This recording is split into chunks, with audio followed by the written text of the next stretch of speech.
여러분 모두 다 평안하셨습니까? 예. 저도 지난 3주간 동안 이렇게 교회에서 휴가를 보내주셔서 한국에 잘 다녀왔습니다.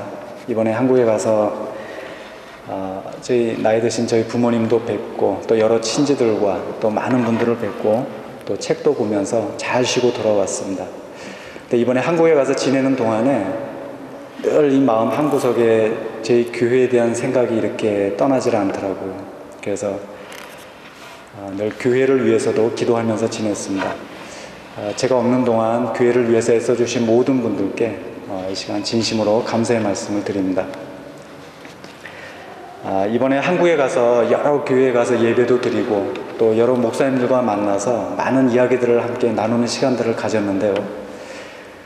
한국은 여름 날씨가 굉장히 덥죠. 지금도 아주 많이 덥다고 합니다. 그런데 그 더운 날씨에도 불구하고 많은 사람들이 그 여름에 그 국내 여러 지역으로 가서 또는 그 해외로 나가서 그 단기 선교를 하고 또 섬기고 봉사하는 그런 이야기들을 들으면서 정말 하나님께서 우리 한국교회를 참 많이 사랑하시는구나 하는 그런 생각이 제 마음에 들었습니다. 요즘 교회에 대해서 좀 부정적인 이야기를 하는 사람들도 있긴 합니다만, 그러나 하나님의 나라를 위해서 수고하고 헌신하는 사람들도 참 많이 있구나 하는 사실을 이번에 다시 한번 한국에 가서 깨닫고 돌아왔습니다. 그래서 정말 바라기는 하나님께서 우리 한국교회를 참 많이 축복해 주셔서 더 많은 사람들이 교회 안으로 들어오고 또 한국교회가 든든하게 세워지기를 간절히 바라는 마음도 제 마음에 다시 한번 생겼습니다. 여러분들도 생각나실 때마다 한국 교회를 위해서 기도 많이 해주시기를 부탁을 드립니다. 오늘 이 시간에는 본문의 말씀을 가지고 안디옥 교회의 탄생이라는 제목으로 하나님께서 우리에게 주시는 은혜를 같이 나누고자 합니다. 오늘 본문의 말씀은 안디옥 교회가 세워지는 과정을 우리에게 소개하고 있습니다. 이 안디옥 교회가 어떤 교회인가 하면 그 이방인 지역에서 가장 처음으로 세워진 교회입니다. 그 전까지는 예루살렘 교회 하나밖에 없었습니다. 그런데 사도행전 2장에 보시면 예수님께서 하늘로 승천하시고 이제 성령이 강림하시면서 이제 예루살렘의 초대교회가 탄생하게 되죠. 그것이 바로 예루살렘 교회입니다. 그리고 이 성령의 놀라우신 역사 가운데 이 예루살렘 교회가 아주 급격하게 성장하게 되죠. 그러다가 스데반 집사의 순교를 통해서 복음이 이방 지역으로 전파되고 그래서 제일 먼저 이제 안디옥 교회가 세워지게 된 것입니다. 저는 오늘 말씀을 가지고 여러분과 함께 몇 가지의 교훈을 나누고자 하는데요. 먼저 오늘 본문에서 첫 번째로 우리가 배울 수 있는 교훈이 무엇인가 하면 교회라고 하는 것은 전도를 통해서 세워진다는 것입니다. 본문 19절에 보시면 이런 말씀이 있습니다. 그때 스데반의 일로 일어난 환란으로 말미암아 흩어진 자들이 베니게와 구브로와 안디옥까지 이르러 유대인에게만 말씀을 전하는데, 여기서 말하는 그때는 스데반 집사가 순교당한 그때를 가리키고 있습니다. 이 스데반 집사가 어떤 사람인가 하면 스데반 집사는 초대교회, 그러니까 예루살렘 교회에서 가장 첫 번째로 그 7명의 집사를 그 선출을 하게 되는데 그 중에 한 사람이 바로 스데반 집사입니다. 사도행전 6장 5절에 보시면 그 7명의 명단이 나오는데요. 그 7명의 명단 가운데 가장 첫 번째로 스데반 집사 이름이 나와 있습니다. 또 스데반 집사는 성령과 지혜가 충만해서 사람들에게 칭찬을 받았고 또 은혜와 권능이 충만해서 큰 기사와 표적들을 많은 사람들 가운데 행했다라고 성경은 기록을 하고 있습니다. 이런 사실을 보면 스데반 집사는 예수님의 제자들과 비교해도 그렇고 정말 교회의 지도자가 되기에, 그러니까 지도자로서 쓰임받기에 조금도 부족함이 없는, 조금도 손색이 없는 그런 사람이었음을 우리는 알 수가 있습니다. 그런데 그런 사람이 순교를 당한 것입니다. 그것도 너무나 빨리 죽은 것이죠. 그러니 얼마나 기가 막혀요. 근데 그뿐만이 아닙니다. 스데반 집사의 이 죽음을 통해서 이 예루살렘 교회는 큰 환란이 찾아오게 됩니다. 그동안 유대인들이 이 초대교회가 막 크게 부흥을 하니까 너무 배가 아파가지고 어떻게 하면 이 초대교회를 무너뜨릴 수 있을까 그렇게 막 벼르고 있었는데 이 스데반 집사의 죽음을 계기로 해서 초대교회 그리스도인들을 핍박하게 된 것입니다. 그래서 할 수 없이 이 제자들만 남고 나머지 많은 사람들이 이 예루살렘을 떠나서 피신을 가게 됩니다. 그런데 오늘 본문 19절 말씀해 보시면 그 피신을 갔던 사람들 중에 어떤 사람들이 베니게와 구브로 그리고 안디옥까지 가서 유대인들에게 복음을 전했다라고 성경은 기록을 하고 있습니다. 여기서 베니게와 안디옥은 그 이스라엘 북쪽에 있는 그 이방 그 도시들입니다. 그리고 구브로 섬은 그 이스라엘 서쪽에 있는 그 섬, 지금으로 말하자면 그 키프로스 섬 아시죠? 지난 그 2월 달에 저희가 여전도회에서 그 터키 순례여행 저희가 다녀왔었죠. 근데 그 터키 밑에, 그러니까 이스라엘에서는 서쪽이 되고 터키에서는 그 남쪽이 됩니다. 거기에 있던 큰 섬이 하나 있는데 그 섬이 성경에 나오는 구브로 섬입니다. 그래서 이 당시 이런 이방 지역들에도 유대인들이 많이 살고 있었기 때문에 이 예루살렘을 떠나서 피신 갔던 사람들이 그 도시에서 살고 있던 유대인들에게 복음을 전했던 것이죠.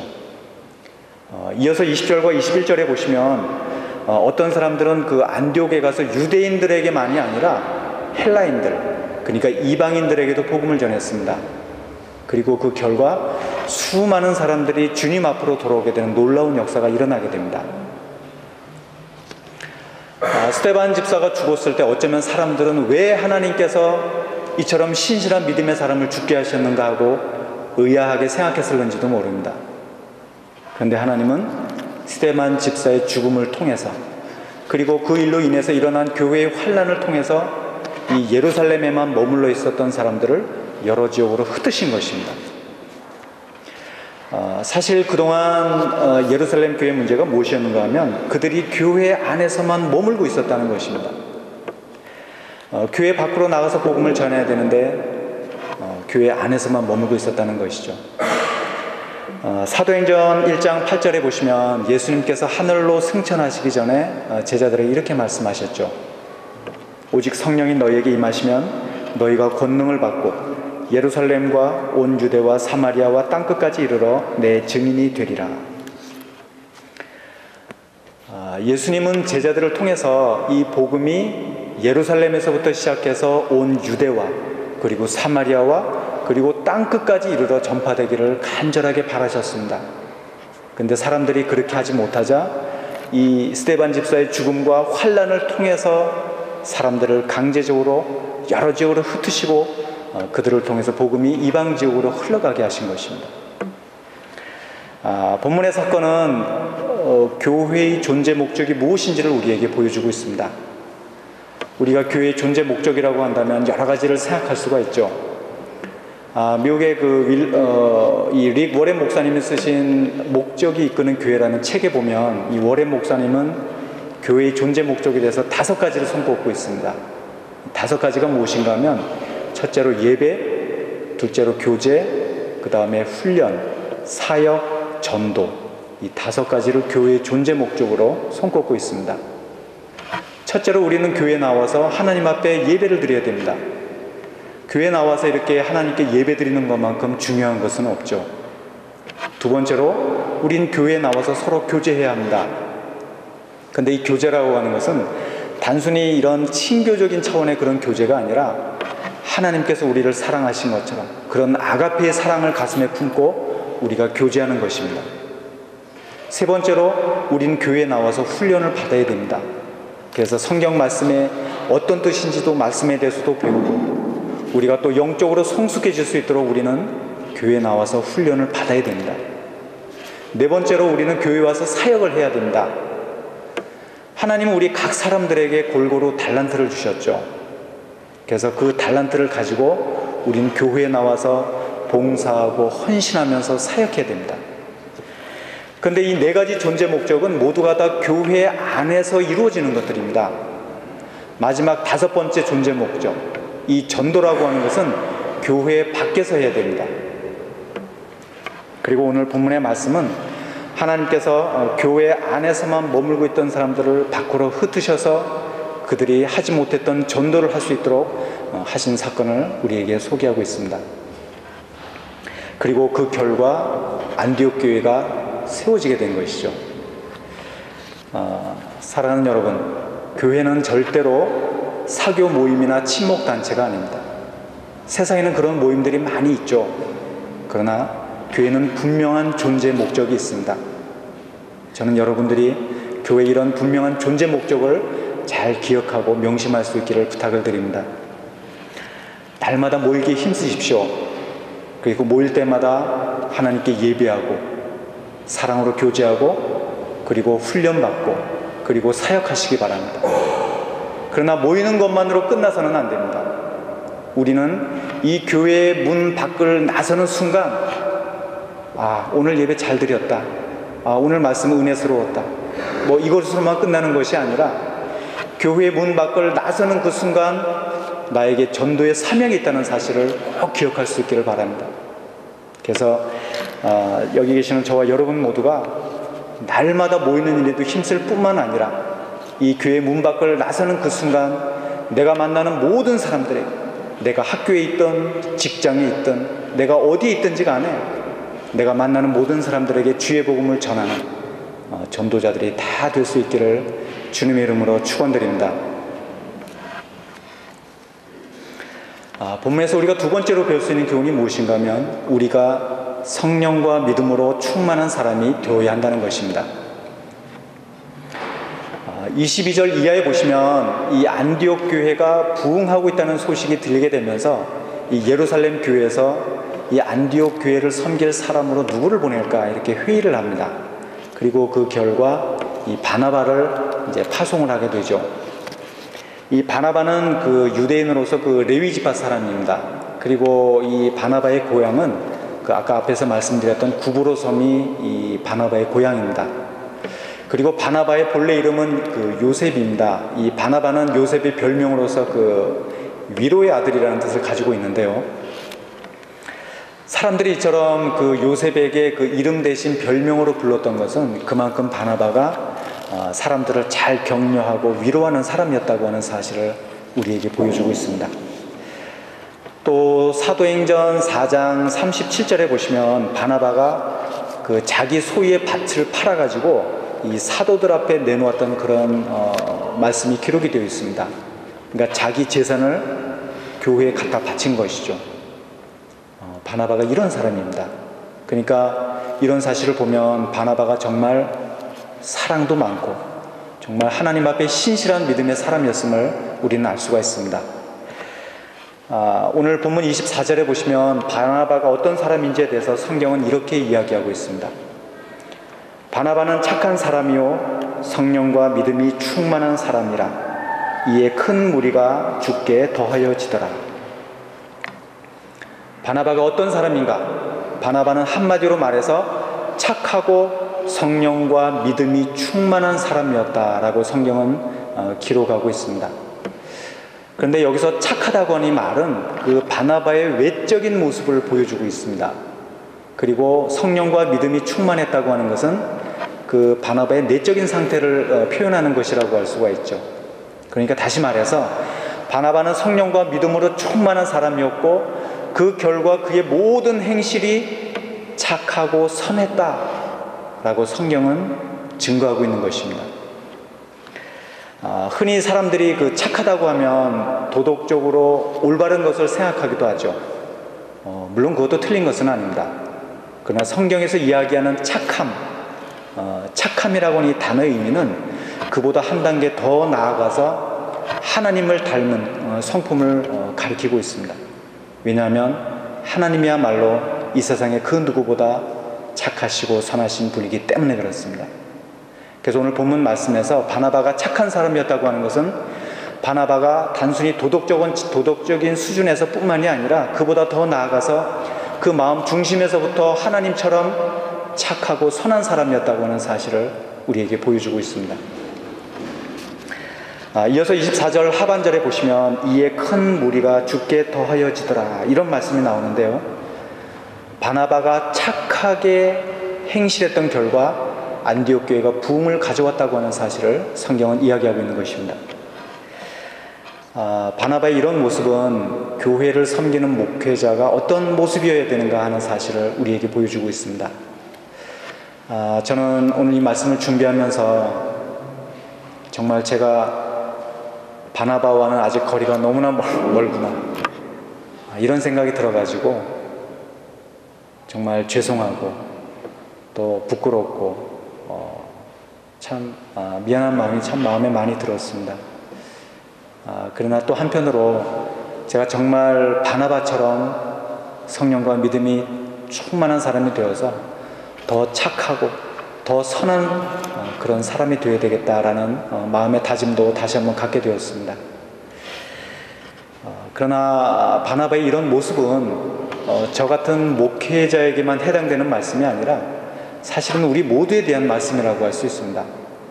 왜냐하면 저도 성령과 믿음이 충만한 사람이 되어야 되지만 사실 우리 모두가 다 성령과 믿음으로 충만한 사람이 되어야 되기 때문에 그렇습니다. 그래서 바나바가 성령과 믿음이 충만했고 그 결과 그의 모든 행실이 착하고 선했던 것처럼 저와 여러분 모두가 이처럼 성령으로 충만하고 그 결과 우리의 모든 행실이 착하고 선할 수 있어야 된다는 것입니다. 그럴 때 우리가 이 세상에 선한 영향력을 미치게 되고 그래서 우리를 통해서 많은 사람들이 교회 안으로 들어올 수 있게 되는 것입니다. 그런데 이뿐만이 아닙니다. 우리가 착하고 선한 사람이 된다고 하는 것이 우리가 이 세상을 살아가면서 얼마나 중요한 경쟁력이 되는지 모릅니다. 그 사람들이 흔히 그 현대 사회를 가리켜서 무한 경쟁의 시대라는 이야기를 하기도 하죠. 그런데요, 사람이 아무리 실력이 뛰어나고 아무리 능력이 많아도 그 사람의 성품과 행실이 착하고 선하지 않으면 그 사람은 결코 오래가지 못합니다. 정치가이든 연예인이든 기업가이든 직장인이든 학생이든 교사든 그 무엇이든 간에 모든 사람들은 다 착하고 선한 사람들을 좋아하기 마련입니다. 그래서 우리가 성령과 믿음으로 충만하고 그 결과 우리가 누구보다 착하고 진실하고 선한 사람이 된다고 하는 것이 우리가 이 무한 경쟁의 시대에서 얼마나 중요한 경쟁력이 되는지 모릅니다. 뿐만 아니라 마태복음 5장 16절에서 예수님은 이런 말씀을 하셨습니다. 이같이 너희 빛이 사람 앞에 비치게 하여 그들로 너희 착한 행실을 보고 하늘에 계신 너희 아버지께 영광을 돌리게 하라. 그들로 하여금 너희 착한 행실을 보고 하늘에 계신 너희 아버지께 영광을 돌리게 하라.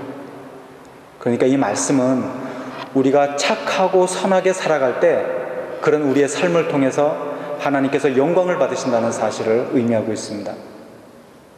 사랑하는 여러분, 저는 우리 모두가 바나바처럼 성령과 믿음으로 충만한 사람이 될 수 있기를 바랍니다. 그래서 내 힘이 아니라 성령께서 주시는 힘과 능력을 가지고 우리가 착하고 선한 삶을 살아갈 수 있기를 바랍니다. 그래서 우리의 마음, 그리고 우리의 말, 그리고 우리의 모든 행실이 선하게 되어서 우리가 주변 사람들에게 선한 영향력을 미치고 나를 통해서 사람들이 교회 안으로 들어오고 또 나의 그런 삶을 통해서 하나님께서 큰 영광을 받으실 수 있게 되기를 이 시간 주님의 이름으로 축원드립니다. 본문에서 마지막 세 번째로 우리가 한 가지 더 배울 수 있는 교훈이 무엇인가 하면 우리는 모두가 다 함께 주의를 하는 동역자라고 하는 사실입니다. 본문 25절과 26절에 보시면 이런 말씀이 나오죠. 바나바가 사울을 찾으러 다소에 가서 만남에 안디옥에 데리고 와서 둘이 교회에 1년간 모여있어 큰 무리를 가르쳤고 제자들이 안디옥에서 비로소 그리스도인이라 일컬음을 받게 되었더라. 바나바가 착한 마음으로 성도들을 잘 섬긴 결과 안디옥 교회는 점점 성도들의 숫자가 늘어나고 부흥하게 됩니다. 그리고 그 결과 이제는 더 이상 바나바 혼자서는 감당할 수 없을 지경까지 이르게 되죠.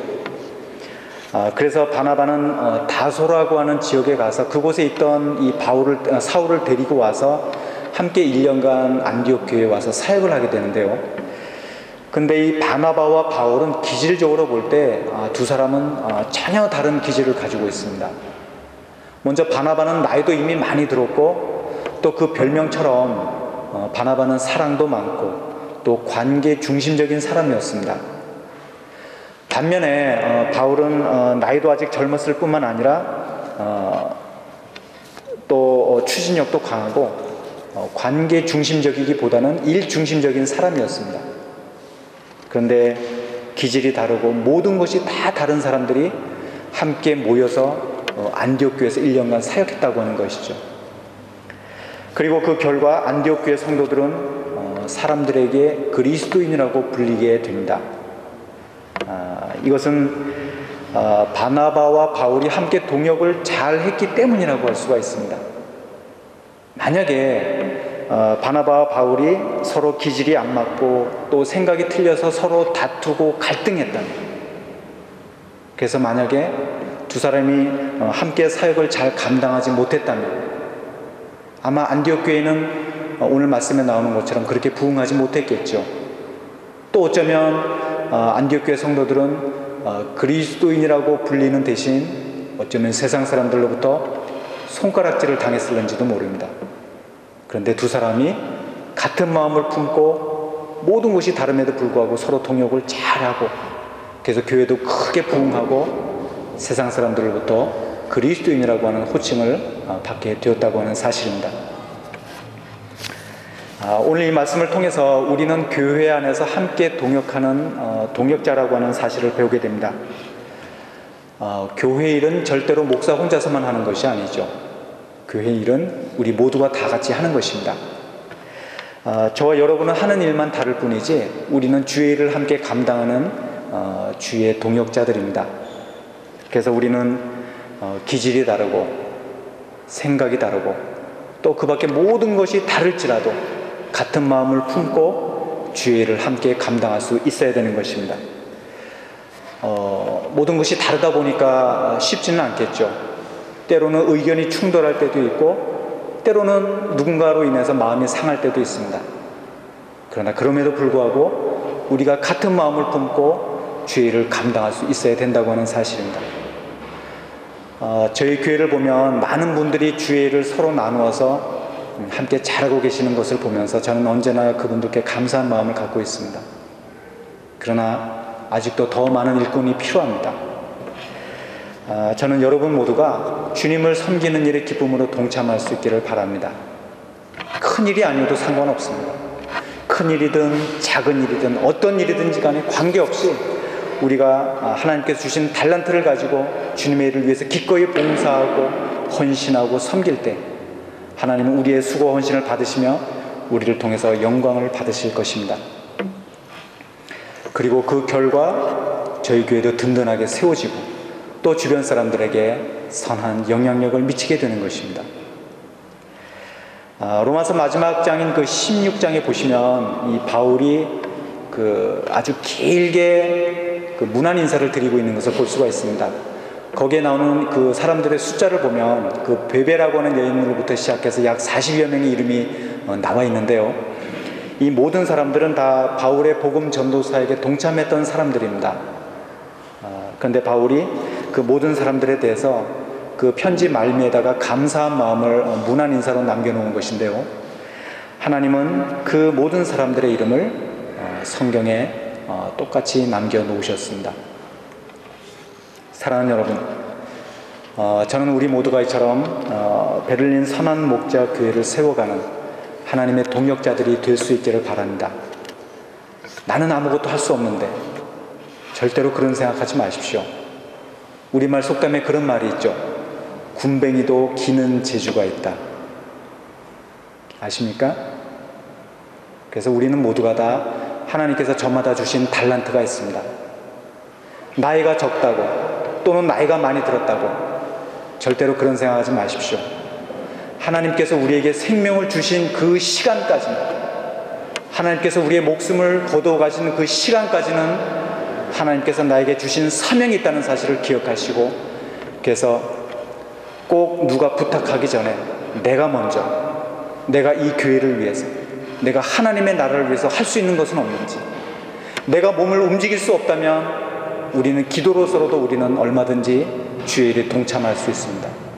그래서 저는 여러분 모두가 하나님의 일을 함께하는 동역자라고 하는 사실을 기억하고 이 주일을 감당하는 일에 모두가 다 참여할 수 있기를 부탁을 드립니다.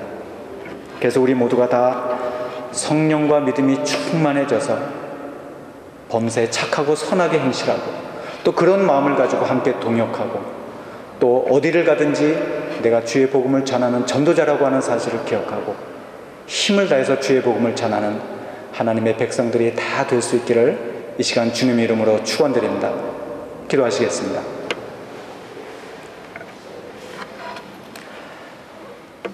사랑이 많으신 아버지 하나님, 오늘 말씀을 통해서 하나님의 뜻을 우리에게 가르쳐 주심을 감사합니다. 아버지 하나님께서 수년 전에 뜻이 계셔서 이 베를린 땅에 저희 베를린 선한목자교회를 세워주셨는데 아버지 하나님께서 여기까지 인도해 주신 은혜와 사랑을 인하여 진심으로 감사드립니다. 아버지 하나님께서 이 교회를 붙잡아 주시고 주장하시고 더욱더 든든하게 성장하게 하여 주옵소서.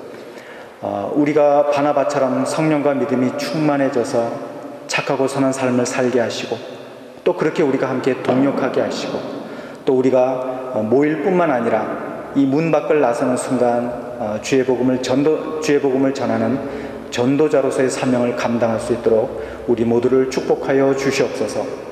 감사드리며 예수님의 이름으로 기도하옵나이다. 아멘.